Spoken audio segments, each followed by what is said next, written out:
Okay, so here what we are going to see the multi-level inheritance. Okay, so screen दिसते सगळ्यांना. Yes, ma'am. साक्षी screen दिसते सगळ्यांना. Yes, ma'am. Sakshi Agnihotri. Yes, ma'am. Display screen. Okay ठीक आहे. So C++ multi-level inheritance. So basically here if the class is derived from another derived class, then it is called as the multi-level inheritance. म्हणजे एखादा class, आता for example हा class A, त्याच्यानंतर हा class B आहे आणि हा class C आहे. तर क्लास C जो आहे तो काय झालेला आहे, क्लास B पासून डिराईव्ह झालेला आहे आणि जो की क्लास B जो आहे तो A पासून डिराईव्ह झालेला आहे. म्हणजे क्लास सी जो आहे तो क्लास बी पासून डिराईव्ह झाला आहे आणि क्लास बी जो आहे तो क्लास ए पासून डिराईव्ह झालेला आहे. ठीक आहे. So here class B derive from one base class A. ठीक आहे. म्हणजे हा जो बेस क्लास आहे, क्लास ए काय तर बेस क्लास आहे, class C is derive from class B. ठीक आहे. So this is the class C and class C it is derived from the class B. ठीक आहे. So this is shown in the figure. ठीक आहे. So basically if the class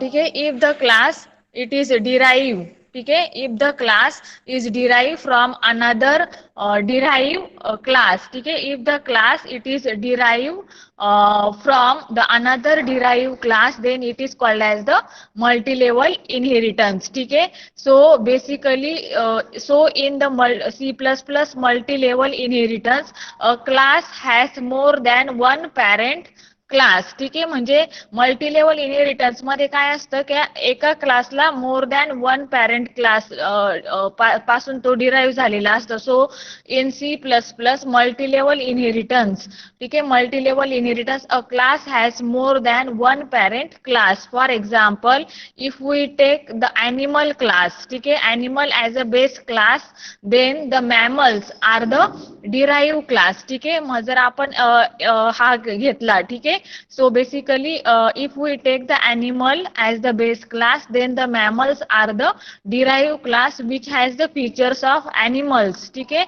And then humans are also derived class. ठीक है. Humans are also the derived class that is derived from the subclass mammals. ठीक आहे. म्हणजे animals घेतलेला आहे, animals पासून mammal class derive झालाय आणि mammal class पासून human class काय झालाय, derive झालाय. So which inherits all the features of the mammals. ठीक आहे. mammals class. मग इथं C++ multi level inheritance block diagram it is given. ठीक आहे.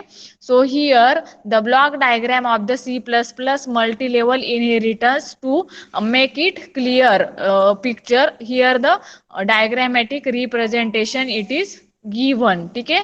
मग हा काय class A, this is class B, this is class C. ठीक आहे. So class B derive from one base class A and class C derive from derived class B. So as shown in the above block diagram, class C has class B and class A as a parent classes. So depending on the relation level, ठीक है, so depending on the relation level of the inheritance can be extended to any levels. ठीक है. So as in the other inheritance based on the visibility mode use or access specifier use while deriving the properties of the base class are derived. So access specifier can be private, protected or public. ठीक है. So here it is given that as in other inheritance,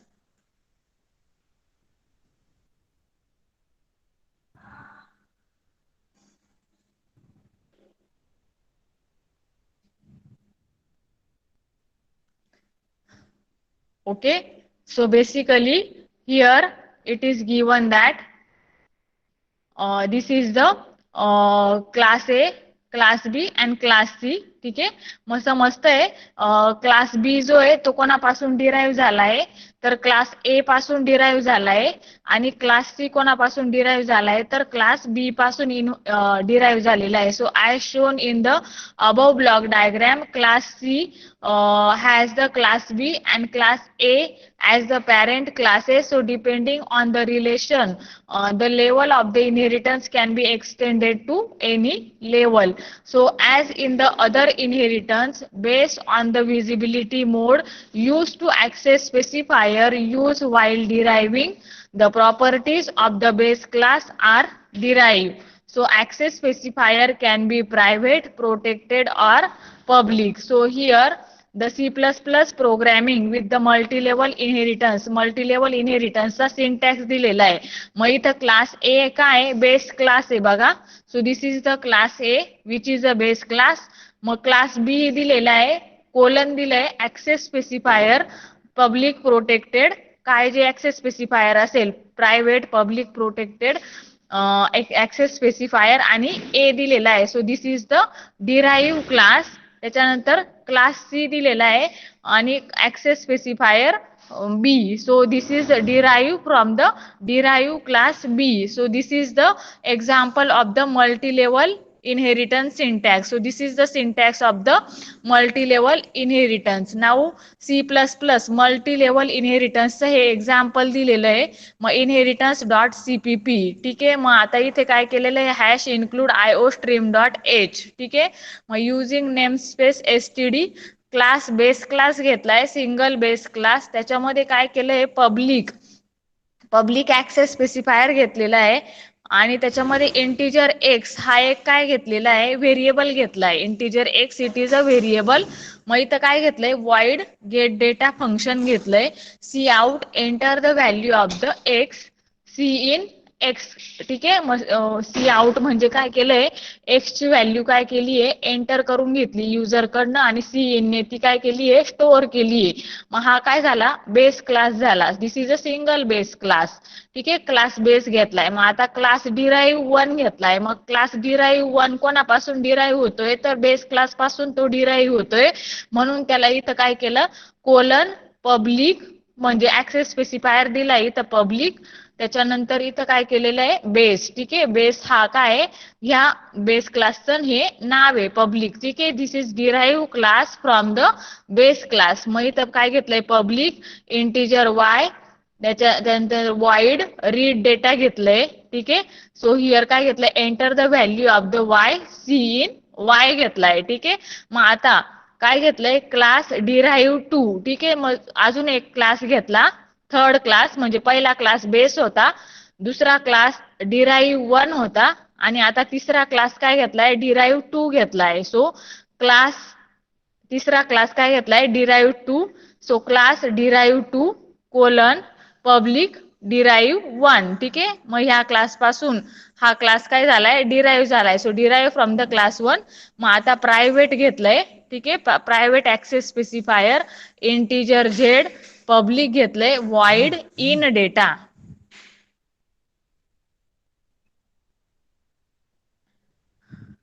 R you getting it?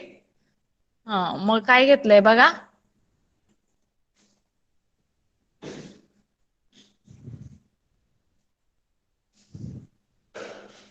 हा. मग आता इथं काय घेतलंय, C out Ma'am, enter the excuse value me. Of the Z. ठीक Ma'am, आहे. Enter the value of the private आणि Z. मग protected इथं मध्ये काय घेतलंय, डिफरन्स काय सी आहे? In Z. ठीक आहे. So enter the value. मग वाईड प्रोडक्ट. ठीक आहे. वाईड प्रोडक्ट एक फंक्शन घेतलंय. मग C out product X into Y into Z, या म्हणजे प्रोडक्ट केलेला आहे. म्हणजे पहिला क्लास जो बेस होता त्याच्यामध्ये एक्स ची व्हॅल्यू एंटर केली इथे. ठीक आहे. त्याच्यानंतर सेकंड जो डिराईव्ह क्लास होता डिराईव्ह 1, त्याच्यामध्ये वाय ची व्हॅल्यू घेतली आणि थर्ड जो डिराईव्ह 2 क्लास होता त्याच्यामध्ये काय घेतलं, झेड ची व्हॅल्यू घेतली ही. Excuse me, मग ma'am. त्याच्यामध्ये हा प्रोडक्ट आपण काय केलाय, कॅल्क्युलेट केलाय. ठीक आहे. C out product X into Y into Z. मग हे ब्रॅकेट कम्प्लीट केलंय, क्लास क्लोज केलाय, इंटिजर मेन फंक्शन. मग इथे आता ऑब्जेक्ट तयार केला आहे क्लासचा. ठीक आहे, मग क्लास कोणता आहे तर डिराईव्ह टू हा काय क्लास आहे. मग डिराईव्ह टू चा हा ऑब्जेक्ट तयार केला आहे ए. ठीक आहे, मग ए डॉट गेट डेटा. ठीक आहे, मग गेट डेटा फंक्शनने काय होईल का एक्स ची व्हॅल्यू काय होईल कॉल होईल. ठीक आहे, एक्स ए डॉट गेट डेटा, त्याच्यानंतर ए डॉट रीड डेटा, त्याच्यानंतर ए डॉट इन डेटा म्हणजे एक्स ची व्हॅल्यू इथे रिटर्न होईल, इथे वाय ची व्हॅल्यू रिटर्न होईल आणि इथे झेड ची व्हॅल्यू रिटर्न होईल. आणि मग इथे ए डॉट प्रोडक्ट या फंक्शनने काय मिळणार आहे तुम्हाला त्याचं प्रोडक्ट मिळणार आहे. सो प्रोडक्ट मिळेल इथे. तो प्रोडक्ट काय आहे x into Y into Z. मग इथं काय केलंय रिटर्न 0. ठीक आहे, return 0. So the output of the program is that enter the value of x is equal to 2, then enter the value of y is equal to 3, then enter the value of z is equal to 3. So product will be 3 into 2 6 into 3 are 18. ठीक आहे, मग product काय आली value त्याची 18 आली. समजलंय. This is called as the multi level inheritance. ठीक आहे, so this is the multi level inheritance in the C++. ठीक आहे, so basically multi level inheritance this is called as the multi level inheritance in the C++. So basically here are the multiple levels of the classes, but one class has only one direct base class. So class C is derived from class B and class C is derived from class B and class B is derived from the class A. So here A is the independent class. ठीक आहे, A जो class आहे हा इथे काय असणार आहे Excuse me, ma'am. independent class असणार आहे. Excuse So me, here ma'am. A it is the independent class. So B is the base class for the C and the same time B is derived class of A. So member of the class B may override the members of the class A. So same way members of the class C may override some members of the class B. ठीक आहे, now working with the constructors. So let us we will see what Excuse is me, ma'am. the C++ constructors. So let us we will see that the C++ constructor. So here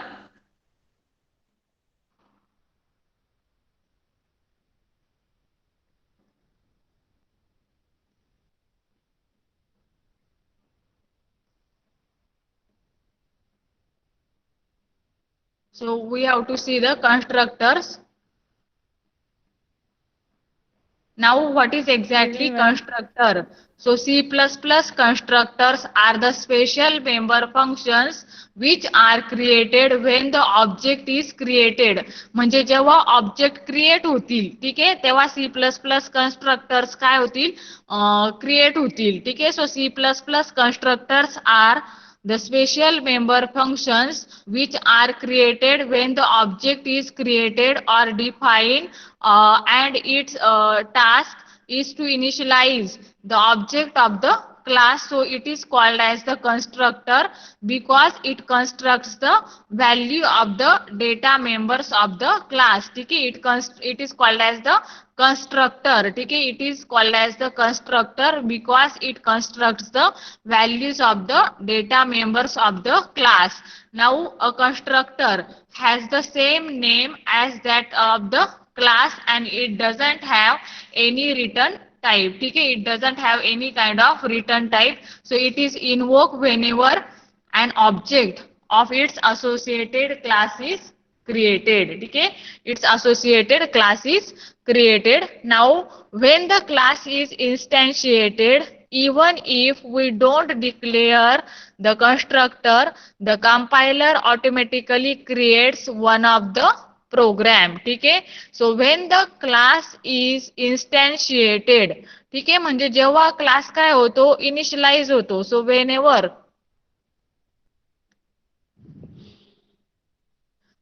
okay, so here it is given that when the class is created instantiated, even if we don't declare the constructor, the compiler automatically creates one of the program. This compiler created constructor is called as the default constructor. ठीक आहे, म्हणजे जो compiler constructor काय करतो, create करतो.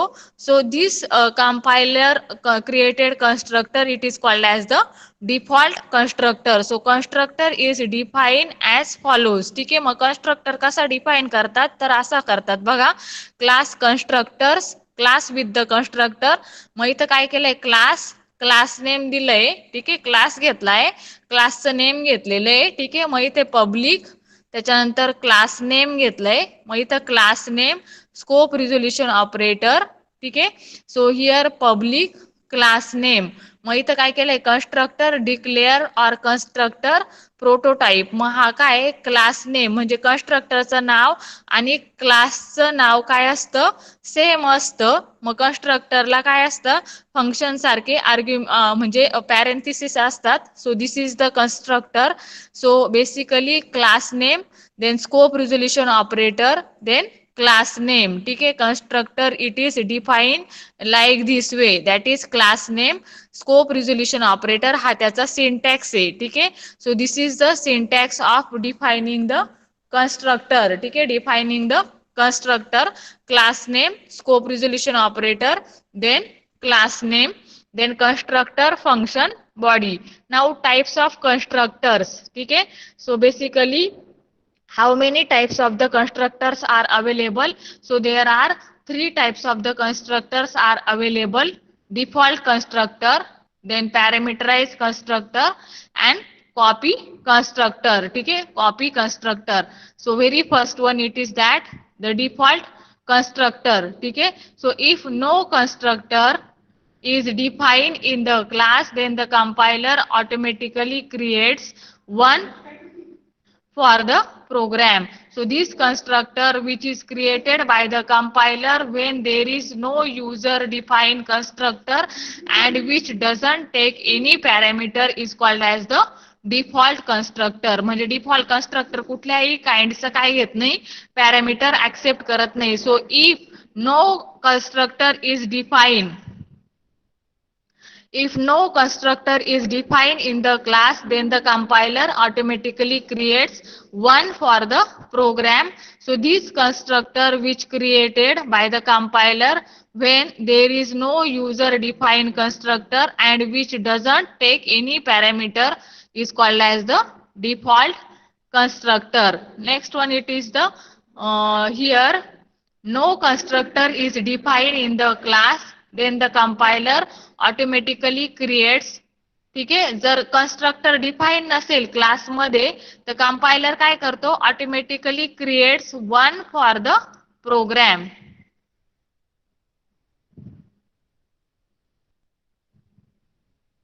ठीक आहे, constructor. So basically what we are going to see constructors in C++. So here it is given that the types of constructor: default constructor, parameterized constructor, and the copy constructor. So if no constructor is defined in the class, then the compiler automatically creates one for the program. This constructor is created by the compiler when there is no user defined constructor and which doesn't take any parameter is called as the default constructor. Now format of the default constructor. ठीक आहे, मग default constructor कुठलाही काय घेत नाही, parameter accept करत नाही. So if no constructor is define in the class, then the compiler automatically creates one for the programme.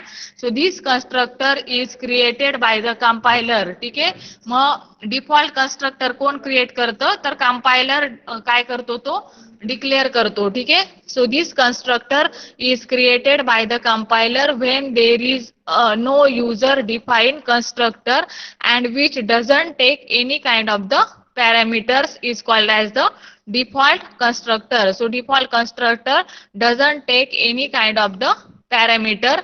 Next one it is the format of default constructor. So format of default constructor it is given as below. So class, then class name. Okay, class, then class name, then this is the dot operator, public, then class name, that is default constructors. Next one it is the म्हणजे इथं constructor आहे बघा, constructor कोणता आहे, class name आहे. ठीक आहे, so this is the class name. So when the objects of derive class is created, म्हणजे जेव्हा डिराईव्ह क्लासचे ऑब्जेक्ट्स काय होतात, क्रिएट होतात, at that time the base class objects are created. ठीक आहे, जेव्हा objects of derive class are created, then the base class objects are created in the order they are mentioned while defining the derived class. So then the objects of derived class is created. For example, if C is derived from B and B is derived from A, then if we create the object of class C, म्हणजे जेव्हा C class बी पासून derive झालेला असतो आणि बी class जेव्हा ए पासून derive झालेला असतो, in that case if we create the object of class C, then first an object A will be created. ठीक है, first an object A will be created, then B will be created, then object of C class it is created. So here the constructor will also work in that order. ठीक है, now next one it is that working with the destructor. So since the objects are deleted, ठीक आहे, so objects कशा order मध्ये delete होतात, तर reverse order मध्ये काय होतात, ते डिलीट होतात. So since the objects are deleted in the reverse order of their creation, the objects of derive class is destroy first. So then the object of second base class, then the object of first base will be destroyed. So thus the destructors will work in the order C, then B, then A. ठीक आहे, so destructor कसे works होतात, so in the order C, then B, then A. ठीक आहे, so in this order they will be work.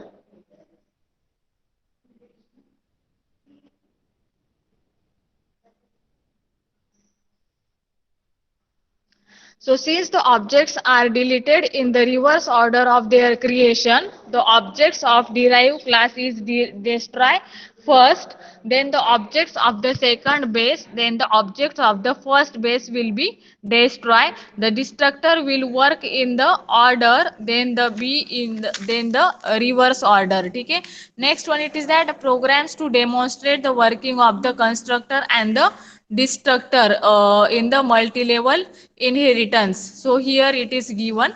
ठीक आहे, मग आता इथे दिलेलं आहे बघा. सो बेसिकली डिफॉल्ट कन्स्ट्रक्टरचं हे एक्झाम्पल दिलेलं आहे. ठीक आहे, so if this is the class name, then public, then this is the class name. ठीक आहे, so this is the default constructor. Next one it is the parameterized constructor.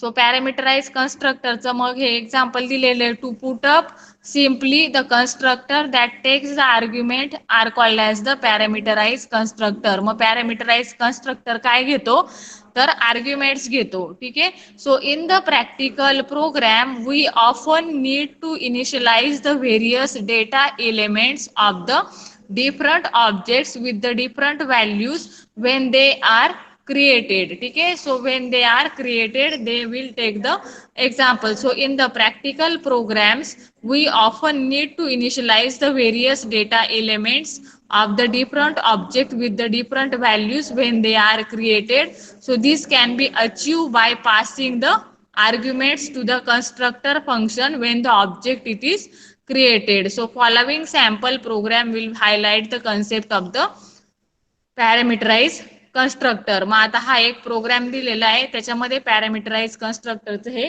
Example दिलेलं आहे. मग इथे दिलंय बघा, हा काय केलंय, हॅश इन्क्लूड iostream.h. मग युझिंग नेम स्पेस std हे तुम्हाला उबंटू मध्ये मेन्शन करावं लागतं. मग एक क्लास घेतलाय एबीसी नावाचा, त्याच्यानंतर प्रायव्हेट ऍक्सेस स्पेसिफायर, मग इथं इंटिजर लेंथ कॉमा ब्रीथ. ठीक आहे, कारण का खाली काय कॅल्क्युलेट करायचं आहे आपल्याला, हा एरिया कॅल्क्युलेट करायचा आहे.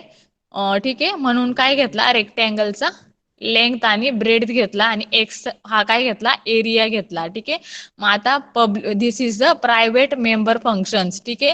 हे काय प्रायव्हेट मेंबर फंक्शन्स आहे. Integer length comma breadth comma x. ठीक आहे. त्याच्यानंतर पब्लिक ए बी सी. ठीक आहे. मग इंटिजर ए आणि इंटिजर बी घेतला. त्याच्यानंतर length is equal to a and breadth is equal to b. ठीक आहे. मग आता खाली काय घेतला इंट एरिया हे फंक्शन घेतलं. मग इंट एरिया फंक्शन मध्ये X is equal to length into breadth घेतलं रिटर्न एक्स. मग त्याच्यानंतर वाईड डिस्प्ले घेतला. ठीक आहे. मग वाईड डिस्प्ले मध्ये काय केलं सी आउट एरिया घेतला. Area is equal to X end L. मग इथं काय घेतलं इंटिजर मेन फंक्शन घेतलं. मग इथे एक क्लास हा एबीसी काय घेतला हा क्लास घेतला. ठीक आहे. एबीसी हा क्लास घेतला. मग एबीसी क्लासचा ऑब्जेक्ट तयार केला सी आणि ह्या ऑब्जेक्टला काय केलं बघा c initializing the data members of object c implicitly. ठीक आहे. इम्प्लिसिटली सी हा काय केला ऑब्जेक्ट क्रिएट केला आणि त्याला आर्ग्युमेंट्स काय केले पास केले 2 आणि 4. ठीक आहे. 2 आणि 4 हे आर्ग्युमेंट्स पास केले. ठीक आहे. 2 आणि 4 हे आर्ग्युमेंट्स पास केले. मग सी डॉट एरिया. ठीक आहे. त्याच्यानंतर सी डॉट डिस्प्ले. मग एरियामध्ये काय केलंय बघा एरिया कॅल्क्युलेट केलेला आहे लेंथ इंटू ब्रेथ. ठीक आहे. मग 2 काय झाली लेंथ झाली आणि 4 काय झाला ब्रेथ झाला. ठीक आहे. मग 2 इंटू 4 काय झाला 8 झाला. म्हणून एरिया काय झाला इथे 8 आला. Output will be the 8. ठीक आहे. कशामुळे तर सी डॉट एरिया हे फंक्शन आपण कॉल केलं. मग एरिया फंक्शन मध्ये आपण काय कॅल्क्युलेट केलेलं आहे इथं X is equal to length into breadth हे कॅल्क्युलेट केलेलं आहे आणि इथं आपण त्याला पॅरामीटर्स पास केलेले सी ऑब्जेक्टला. ठीक आहे. तर सी ऑब्जेक्ट तयार केलेला आहे आणि सी ऑब्जेक्टने आपण एरिया फंक्शन काय केलंय कॉल केलंय. तर सी इज इक्वल सी 2,4. मग सी डॉट डिस्प्ले. मग डिस्प्ले मध्ये आपण काय केलाय एरिया हा काय केलेला आहे डिस्प्ले केलेला आहे. C out area is equal to x into and l. ठीक आहे. So void display function to display the area. मग C out area x end l. ठीक आहे. So this is the program. ठीक आहे. ABC c 2,4 c dot area c dot display. त्याच्यानंतर इथं काय केलंय एबीसी क्लास घेतलाय. मग C1 is equal to ABC 4,4. ठीक आहे. मग आपण इथं काय केलेलं आहे object C1 initializing the data members of object C1 explicitly. मग आपण इथे इम्प्लिसिटली हा ऑब्जेक्ट क्रिएट केला होता. आता हा एक्सप्लिसिटली आपण क्रिएट केला आहे C1 ऑब्जेक्ट तयार केलेला आहे आणि आपण त्याला पॅरामीटर्स काय पास केलेले 4,4. मग C1 डॉट एरिया आणि C1 डॉट डिस्प्ले. ठीक आहे. मग रिटर्न 0. मग याने काय डिस्प्ले झाला हा 16. 4 इंटू 4 काय झाला 16 हा एरिया डिस्प्ले झाला. So this is the example of the parameterize constructor. मग काय remember that the constructor is always defined and declared in the public section. ठीक आहे. constructor are always defined and declared in the public section of the class and we can't refer to their addresses. So we can't refer to their addresses. constructor चे जे ऍड्रेसेस आहे ते आपण काय करू शकत नाही रेफर करू शकत नाही. ठीक आहे. नेक्स्ट काय बघा कॉपी कन्स्ट्रक्टर आहे. So generally in a constructor. ठीक आहे. remember that the constructor is always defined and declared in the public section of the class. मग क्लासचा जो पब्लिक सेक्शन आहे तिथं आपण हा पॅरामीटराइज कन्स्ट्रक्टर काय केलेला आहे डिफाईन केलेला आहे. So here parameterize constructor to initialize 1. ठीक आहे. Length and breadth. ठीक आहे. एल अँड ब्री. म्हणजे आपण इथं काय केलेलं आहे हा एबीसी क्लास घेतलाय. ठीक आहे. पब्लिक कन्स्ट्रक्टरचं नाव आणि क्लासचं नाव काय असतं सेम असतं. मग हा क्लास घेतलेला आहे क्लास एबीसी आणि हा काय आहे कन्स्ट्रक्टर आहे त्याचा. ठीक आहे. Constructor ABC. मग इथे इंटिजर ए आणि इथं इंटिजर हा काय घेतलाय बी घेतलाय. मग लेंथ इज इक्वल टू काय घेतलाय ए आणि ब्रेथ इज इक्वल टू काय घेतलाय, बी घेतलाय. ठीक आहे.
ओके.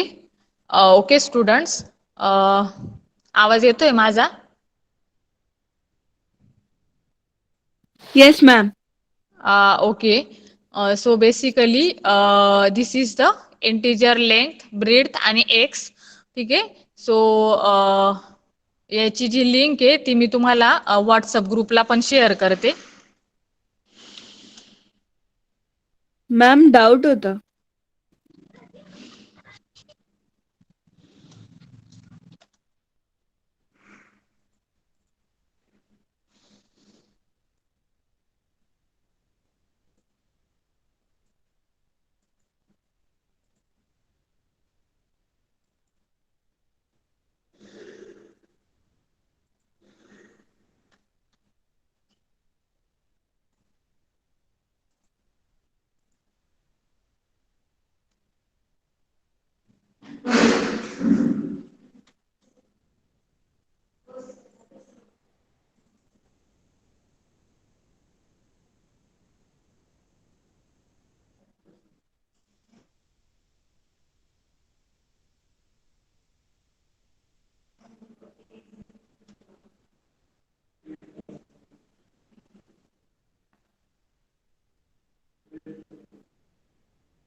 अं,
ओके स्टूडेंट्स, ठीक है.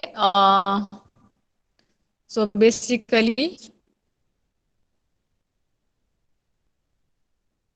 दिस इज द पॅरामीटराइज कन्स्ट्रक्टर. ठीक आहे, पॅरामीटराइज कन्स्ट्रक्टरचा हा प्रोग्राम जो तुम्ही इथे दिलेला आहे, तर मी लिंक शेअर केलेली आहे. तर हा प्रोग्राम तुम्ही कॉपी करून आणि हे काय example next it is what copy constructor of the object as the value here own class can't be passed as the value parameter. A class owns the objects can be passed as the reference parameter. So such a construct reference to the object of its own class is known as the copy constructor. So moreover, it creates a new object as a copy of the existing object. Okay? So for example, which do not have user, so compiler itself, it will create a copy constructor for as the default constructor known as the default.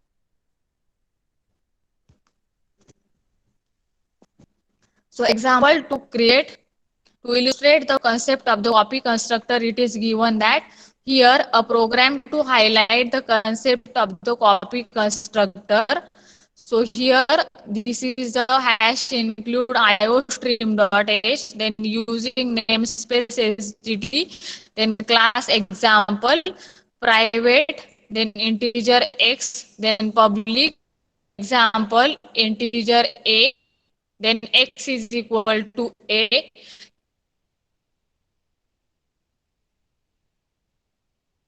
then example ampersand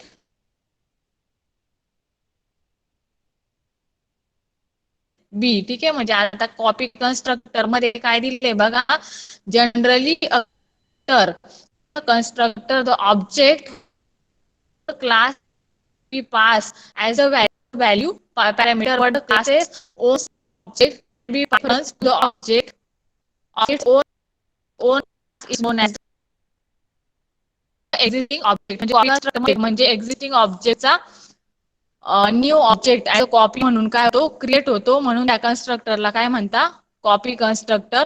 so for the classes which do not have the copy constructor define by the user, compiler itself creates a copy constructor for each class known as the default copy constructor. ठीक आहे, known as the default copy constructor. So here moreover it creates a new object as a copy of the existing objects. So for the classes which do not have a copy constructor defined by the user, the compiler itself creates a copy constructor for each class known as the default copy constructor. So example here is given.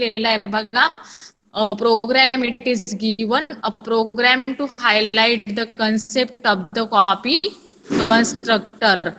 मग त्याचा हा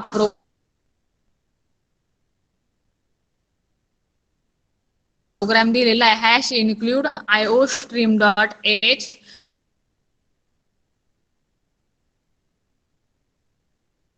using the namespace std, class example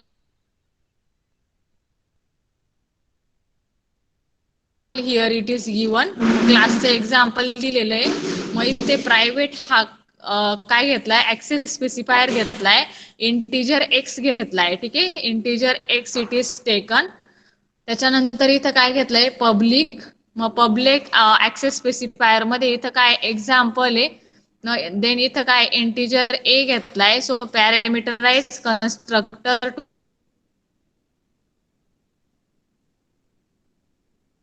to initialize length and breadth. ठीक आहे, मग हा काय example हा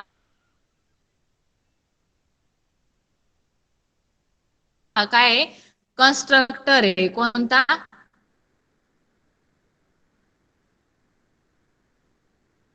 पॅरामीटराइज constructor आहे. ठीक आहे, to initialize the length and the breadth. ठीक आहे. मग इथे एक्स इज इक्वल टू काय घेतलंय, ए घेतलाय. मग एक्झाम्पल एम्परसेंट बी. ठीक आहे. तर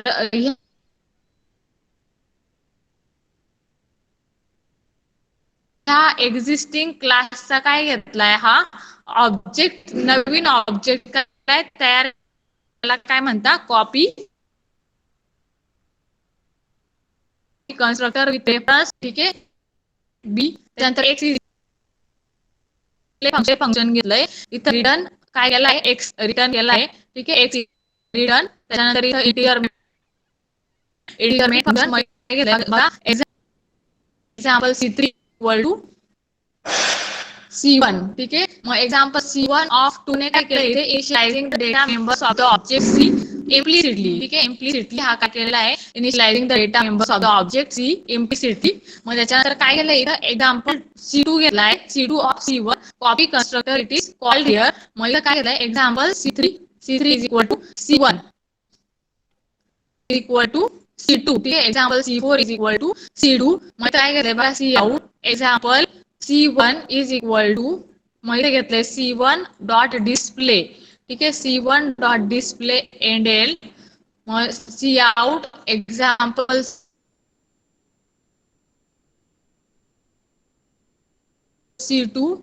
C2 dot display endl.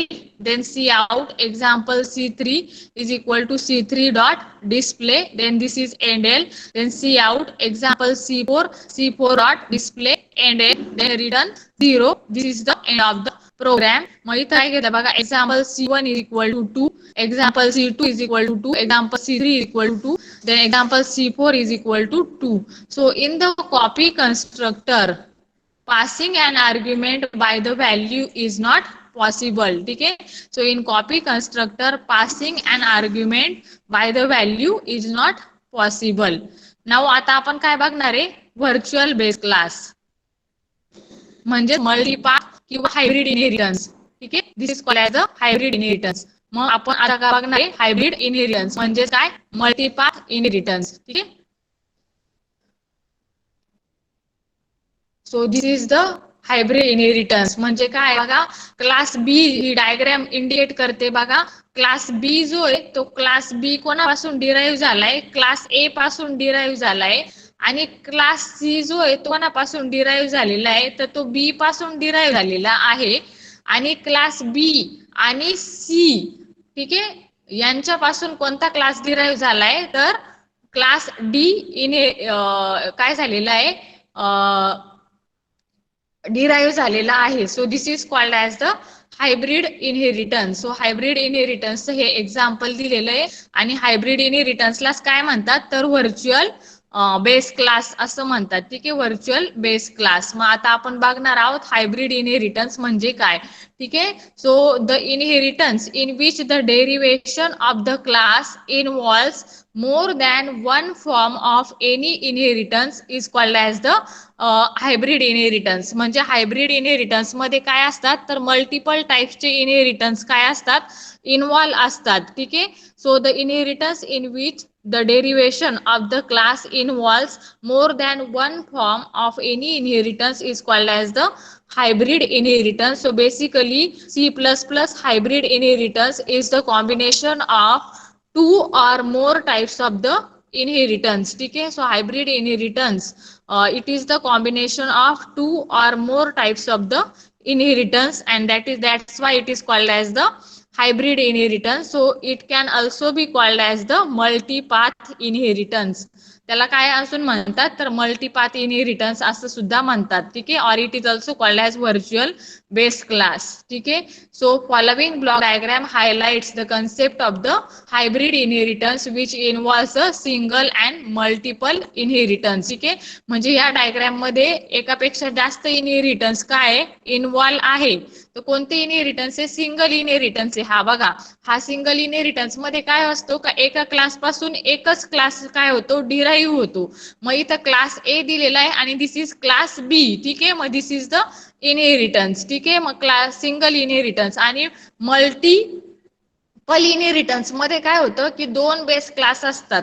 मग इथं क्लास बी आणि क्लास सी हे दोन बेस क्लास आहे आणि ह्या दोन बेस क्लास पासून काय झालेलं आहे, क्लास डी काय झालाय, डिराईव्ह झालेला आहे. And that's why it is called as multipath or hybrid inheritance.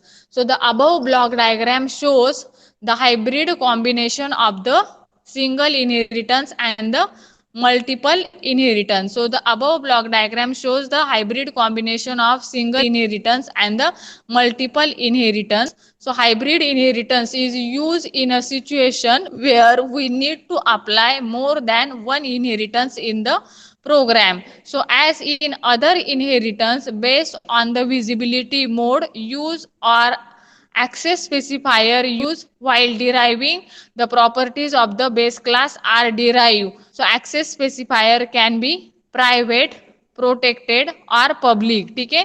मग access specifier कोणकोणते असतात तर तीन टाइपचे असतात. That is called as private, protected and public. ठीक आहे. So in the as in other inheritance based on the visibility mode use or access specifier used while deriving the properties of the base class are derived. So access specifier can be private, protected or public. ठीक आहे. So basically this is the example of hybrid inheritance. मग hybrid inheritance मध्ये काय घेतलंय बघा, class ए घेतलाय हा, त्याच्यानंतर हा क्लास बी जो घेतलाय तो पब्लिक क्लास ए घेतलाय, म्हणजे हा सिंगल इनहेरिटन्स आहे का क्लास बी पासून, बी हा जो आहे तो क्लास ए पासून डिराईव्ह झालाय पब्लिकली. ठीक आहे. So here class B completed. मग क्लास सी घेतलाय, मग क्लास सी घेतला. ठीक आहे. त्याच्यानंतर क्लास डी जो घेतलाय तो क्लास डी जो आहे तो क्लास बी आणि क्लास सी हे पब्लिक क्लास बी आणि पब्लिक क्लास सी याच्यापासून तो काय झालाय, डिराईव्ह झालाय. So this is the syntax of the hybrid inheritance. ठीक आहे. हायब्रिड इनहेरिटन्सचा हा सिंटॅक्स आहे.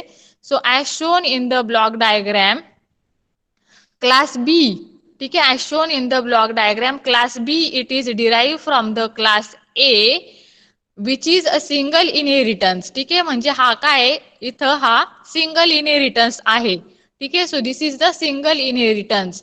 So as shown in the block diagram class B is derived from class A which is the single inheritance and then class D is inherited from class B. ठीक आहे. So class D is inherited from the class B and class C which is the multiple inheritance. So single inheritance and multiple inheritance jointly results in the hybrid inheritance. ठीक आहे. म्हणजे इथं याच्यामध्ये काय झाले, दोन टाइपचे इनहेरिटन्स इन्व्हॉल्व झाले, सिंगल इनहेरिटन्स आणि हा multiple inheritance. So this is called as the hybrid inheritance. So C++ hybrid inheritance example it is shown here. So here it is a simple program to illustrate the concept of the hybrid inheritance in the C++. So hybrid inheritance dot cpp. Here hash include iostream.h. मग आता example घेतलेलं आहे, class ए घेतला, class ए मध्ये public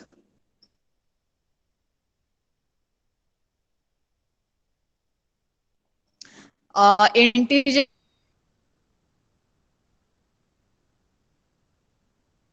x हा काय घेतलाय, एक व्हेरिएबल घेतलाय. ठीक आहे. क्लास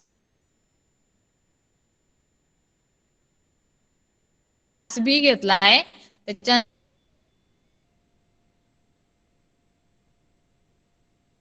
पब्लिक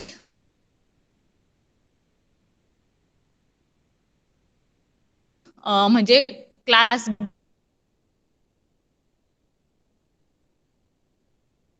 बी पासून काय केलेलं आहे,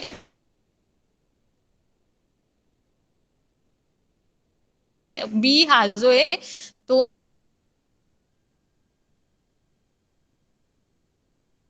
क्लास ए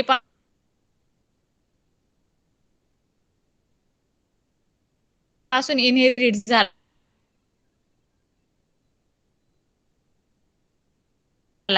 मग इथं पब्लिक. ठीक आहे. मग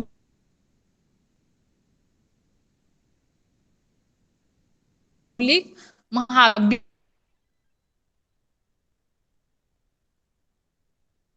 बी काय घेतलाय, कन्स्ट्रक्टर केलाय, कन्स्ट्रक्टर घेतलाय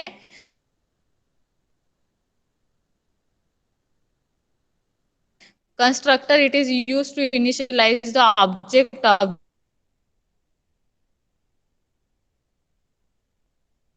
the class. ठीक आहे. मग इथं बी हा काय घेतलाय, constructor to initialize the x in the base class of A. ठीक आहे. मग बेस क्लास जो आहे मधला जो ला इनिशियलाइज करण्यासाठी जर एक्स आपण व्हेरिएबल घेतलाय, सी घेतलाय, हा घेतलाय, मग सी घेतला इनिशियलाइज आहे. ठीक आहे.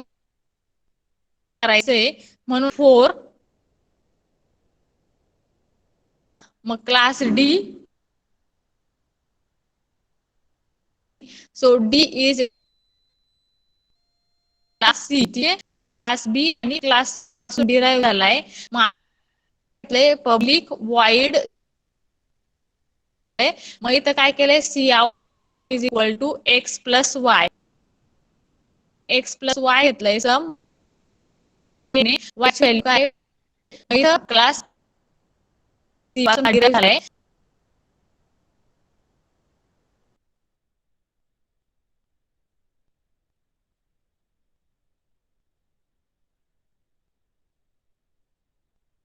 क्लिअर करून घ्यायच्या आहे.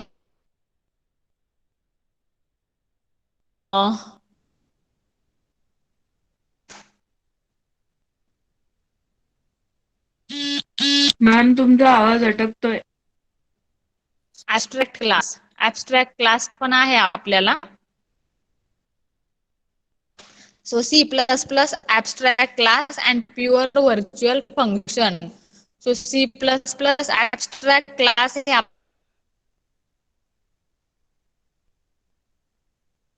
आपल्याला पुढच्या लेक्चर मध्ये बघायचंय, पण तरी आपण बघून घेऊ आता काय डेफिनेशन बघून घेऊ फक्त. C++ abstract class and pure virtual function introduction. So C++ abstract class is the class designed for the role of the base class. ठीक आहे. abstract class जो आहे तो role of the base class म्हणून काय करतो, डिझाइन म्हणजे role of the base class having at least one pure virtual function. Virtual फंक्शनला कुठला कीवर्ड असतो, तर व्हर्च्युअल हा कीवर्ड यूज केला असतो त्याच्यामध्ये. So C++ abstract class is the class designed for the role of the base class having at least one pure virtual function. So here a class base class in the C++. So abstract classes are used in as a framework. ठीक आहे. abstract classes काय होतात, as a framework म्हणून work होतात.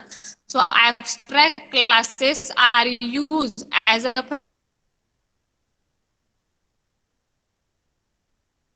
framework upon which the new subclasses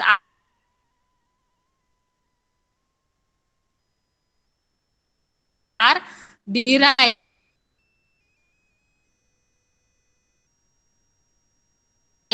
So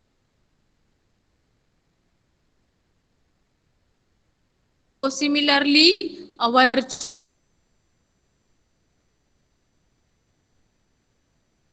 virtual function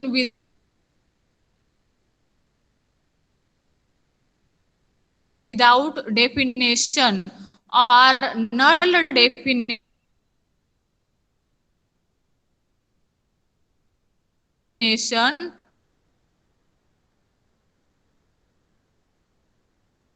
is called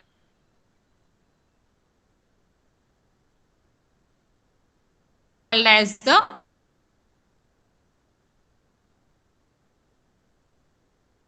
pure virtual function. आवाज break ठीक आहे. होतोय ma'am. Similarly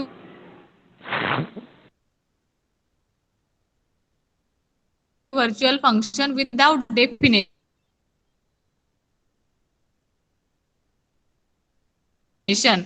Without definition, it is called as what?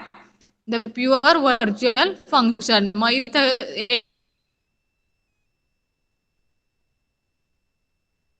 Example आणि syntax दिलेला आहे बघा. सिंटॅक्स मध्ये काय? Virtual return type function name is equal. So a class having